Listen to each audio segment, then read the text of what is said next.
Come closer. The shadows have missed you, and tonight they have a new story to tell. Welcome to Scary Stories After Dark.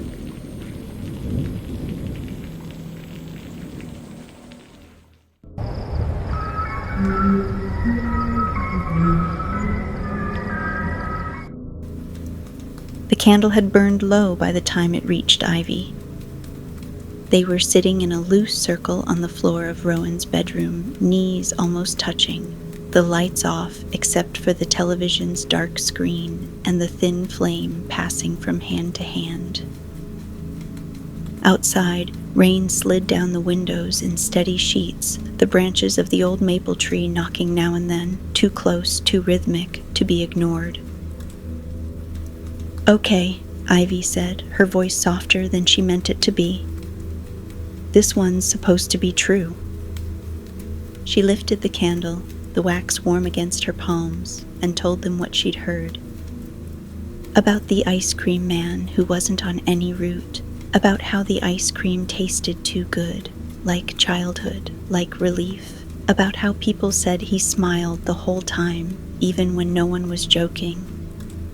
Rowan snorted. "That's nothing. My cousin swears he wears all white, like shirt pants with this little red bow tie." He laughed, but the sound didn't land right. "Says his face looks wrong, like it's trying." Someone passed the candle. Someone else mentioned a hat. A sailor's hat, maybe. Tall, thin, always standing still. The wind hit the window hard enough to make them all flinch. Then the television turned on. Static exploded into the room at full volume, loud enough to make Ivy gasp, her grip tightening as hot wax spilled over her thumb. The screen flickered, resolving into a news reporter standing beneath a streetlight, rain slicking her hair to her face. "Authorities say no blood was found at the scene," the reporter said. "Only traces of melted ice cream and motor oil. No suspects at this time." The screen cut back to static. No one spoke. The candle flame trembled. Rowan swallowed. "That's him," he said quietly. And for the first time that night, no one tried to laugh.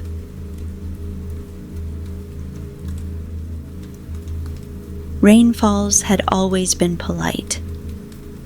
That was the word people used when they talked about it. Polite, pleasant, quiet in a way that felt intentional. Neighbors waved, cars stopped too long at crosswalks. No one ever honked. Even the dogs rarely barked. After the news report, Ivy started noticing how quiet it had become. Summer was supposed to be loud. Crickets, music drifting from open windows, kids shouting somewhere down the block. Instead, the rain pressed everything flat. It fell every afternoon now, warm and steady, turning the streets gray and reflective, the sky the color of damp concrete. The town didn't flood, it just absorbed it. At school, people still talked.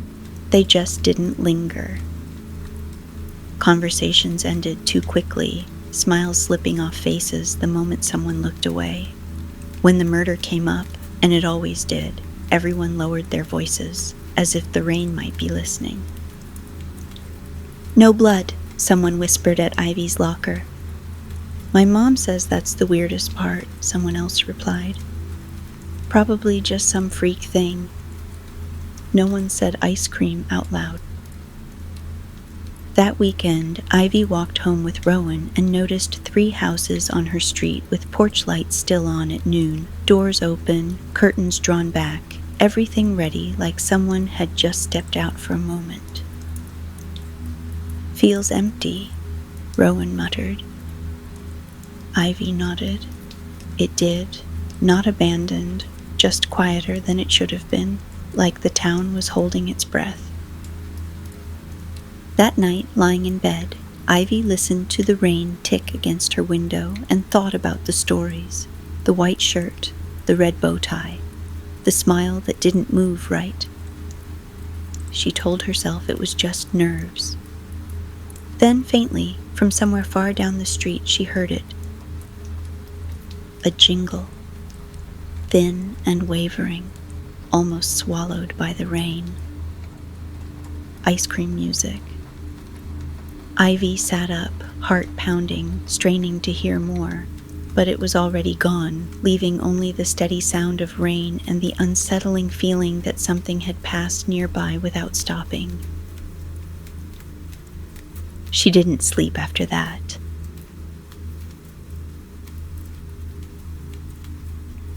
Mr. Blinkley had been part of rainfalls for as long as Ivy could remember. He drove the same pale blue ice cream truck every summer, its paint faded and chipped, its jingle always a little off tempo, like it was struggling to keep up with itself. He wore baseball caps with old logos and waved with the same gloved hand every time, even when no one waved back. Kids called him by name. Parents trusted him without thinking about why. That's why it felt wrong when his truck was still there at 2 a.m. The police lights washed the quiet street in red and blue, reflections rippling across the wet pavement. Ivy stood at the edge of the crowd with Rowan and 2 others, the rain misting their faces as the truck's jingle played on loop, tinny and cheerful in the dark. Mr. Blinkley wasn't inside. There were no signs of a struggle, no blood, no broken glass. The driver's door hung open, swaying slightly in the rain, tapping softly against the side of the truck. Someone turned the music off eventually, and the sudden silence felt worse. He probably wandered off, someone said behind Ivy. Maybe he fell in the river, another offered. No one sounded convinced. By morning, the truck was gone. Towed, they said, taken in for evidence. Mr. Blinkley's name appeared briefly on the local news, then stopped being mentioned altogether. People spoke about him in the past tense, quickly, as if afraid to linger too long on the memory. What unsettled Ivy most was how easily he was replaced. A few days later, the sound of ice cream music drifted through town again, different, thinner, almost remembered, rather than played. Kids paused on sidewalks, tilting their heads. Adults glanced up from their phones, brows knitting faintly, then relaxed. A white truck rolled through rainfalls that afternoon. It was cleaner than Blinkley's, brighter, no faded paint, no dents. The man driving it didn't wave. I thought there was already an ice cream guy, Rowan murmured beside her. Ivy watched the truck disappear around the corner, unease crawling up her spine. The jingle faded, leaving the air feeling strangely hollow. That night, rainfalls slept through the rain. And somewhere, far away, or maybe not so far at all, ice cream music played on, patient and waiting.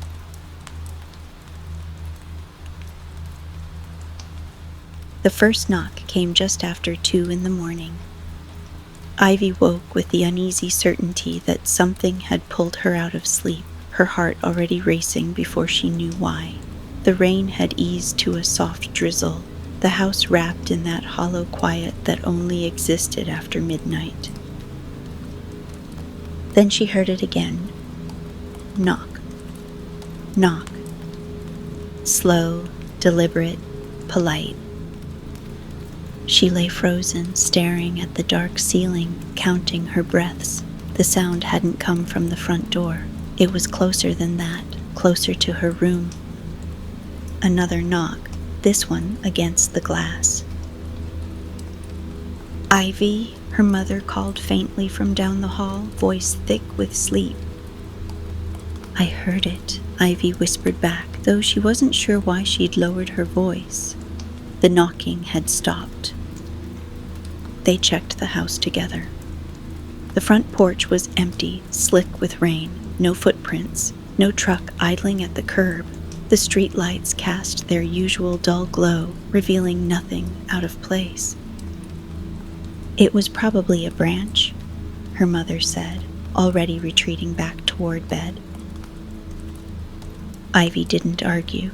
She stood in the doorway longer than necessary, scanning the sidewalk, the street, the space beneath the trees. Everything looked normal. Too normal.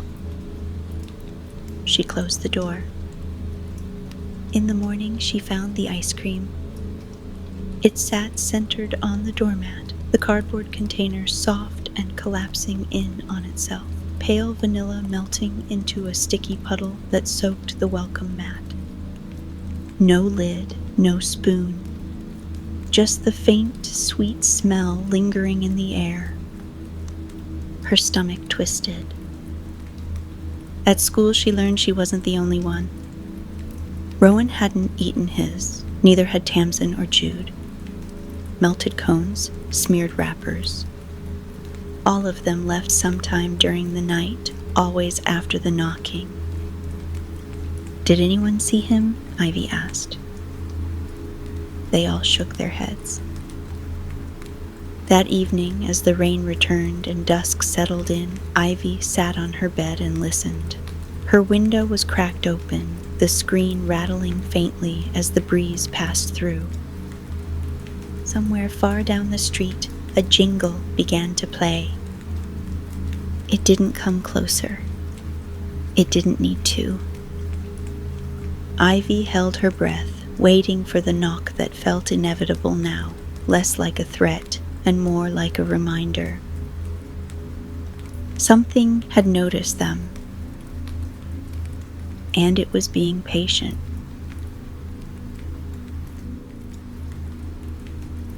By the end of the week, everyone in Rain Falls had a version of him. They didn't compare notes out loud. It happened sideways, half sentences in passing, murmured additions that slipped into conversations without anyone noticing when they'd begun. I heard he wears white, someone said behind Ivy in the lunch line. Yeah, another replied. Like a button-up. Too clean. Rowan told Ivy he'd overheard a teacher say the man had a bow tie, small, red. Like he's dressed for a party, Rowan added, frowning. But nobody's celebrating. The hat came later. A sailor's cap, someone insisted, flat and stiff, sitting too neatly on his head. Ivy couldn't remember who had said it first, only that, once it was mentioned, it kept coming up, always as an afterthought, always with the same unsettled pause afterward. Tall, thin, standing very straight. No one described him moving. That was the part Ivy couldn't shake. At night, she lay awake listening to the rain and replayed the fragments in her head, trying to assemble them into something solid. She couldn't. The details refused to settle, like they were sliding off one another on purpose. On Friday, Jude swore she'd seen him. Down by Maple Street, she whispered, eyes darting as if afraid someone might overhear. Under the street light.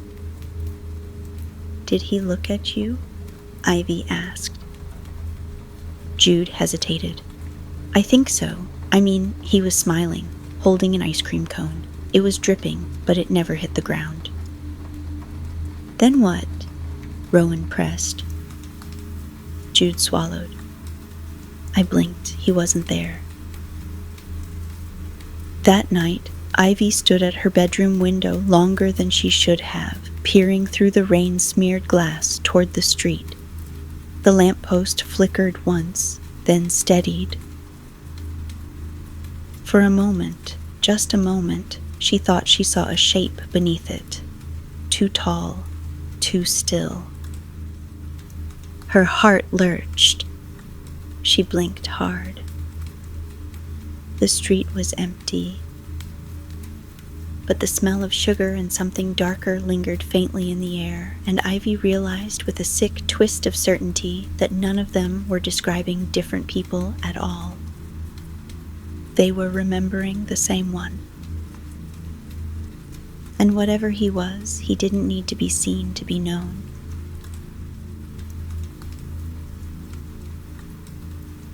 Ivy woke to the sound of rain easing, the sudden quiet pressing in on her ears. It took her a moment to realize what had changed. The jingle was gone. She sat up slowly, pulse thudding, and crossed to the window. The street outside lay slick and empty, the pavement reflecting the lone streetlight at the corner like a pale mirror. No cars, no movement. Just the soft hiss of water sliding into the gutters. Then she saw him. He stood beneath the streetlight, far enough away that Ivy couldn't make out his face clearly, only the shape of him. Tall, too straight, dressed in white that seemed to glow faintly against the dark street. Something small and red sat at his collar, a sharp dot of color that made her stomach drop. He wasn't looking at her. He was looking at the house. In his hand, he held an ice cream cone. The scoop sagged and melted, pale liquid trailing down the cone in slow rivulets. Ivy watched, breath locked in her chest, waiting for it to drip onto the pavement. It never did. The cone stayed perfectly clean. A smile tugged at his face, at least Ivy thought it did. From this distance, it was hard to be sure where the shadow ended and his expression began. Her phone buzzed violently on the nightstand. Ivy flinched, eyes snapping away for half a second as she grabbed it. A message from Rowan lit up the screen. "Do you see him, too?" Her heart slammed against her ribs. She looked back at the window. The streetlight flickered. He was gone. No fading footsteps, no retreating truck. Just empty pavement and rain-darkened asphalt, as if no one had ever been there at all. The next day, no one agreed on what they'd seen. Jude insisted he'd been closer. Tamsin swore the bow tie was blue, not red. Rowan said the smile was wider, too wide, and that the hat had been pulled low over his eyes. Ivy said nothing. She couldn't stop thinking about the way he hadn't moved, about how the ice cream hadn't fallen, about the unmistakable feeling that he hadn't been waiting to be noticed. He'd been checking. And somewhere deep in her chest, Ivy felt the quiet certainty that they had passed whatever test that moment had been. The knocking didn't come that night, which somehow felt worse.